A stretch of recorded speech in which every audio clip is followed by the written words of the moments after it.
राष्ट्रपिता गांधी जी की बात होती है तो हमने ये समझना चाहिए कि हमारा देश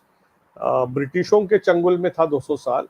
और वो एक हमारा भौगोलिक प्रदेश जो है वो उनके चंगुल में था, और वो हमारा वहाँ वहाँ यहाँ व्यापार करते थे, हमारा आर्थिक शोषण करते थे।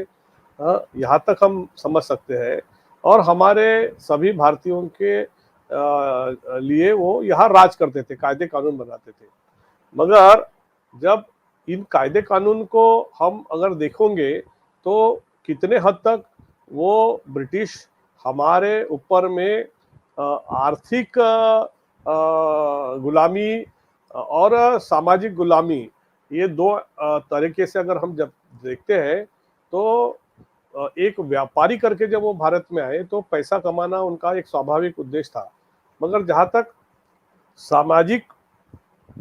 गुलामी की बात है तो हम देखते हैं कि उन्होंने तो इस देश के अंदर में ऐसे कानून लाए कि जैसे हम समझ सकते हैं कि जैसे उन्होंने उनके ब्रिटिश काल में सती की प्रथा बंद कर दी। तो ये एक मैं खास करके कहूँगा कि मतलब स्त्री पुरुष विषमता जो थी, जैसे कि उन्होंने जो जाति पाति को की जो विषमता थी, उस विषमता को उतना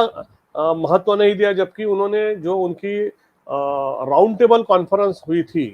तो लंदन में, तो उन्होंने जैसे गांधी को बुलाया तो डॉक्टर बाबा साहब आम्बेडकर को भी बुलाया। मतलब उनके लिए इस देश के समूल मानव जाति का उत्थान हो, यह भावना जो उनकी थी वो मुझे कोई सामाजिक शोषण की भावना लगती नहीं है। हालांकि यह भावना शायद कुछ लोगों को बुरी लगने के वजह से कभी ऐसा लगता है कि उन लोगों को ऐसा लगा कि ये तो अगर बराबरी स्थापन हो गई तो इस देश के अंदर में एक क्रांति आ जाएगी।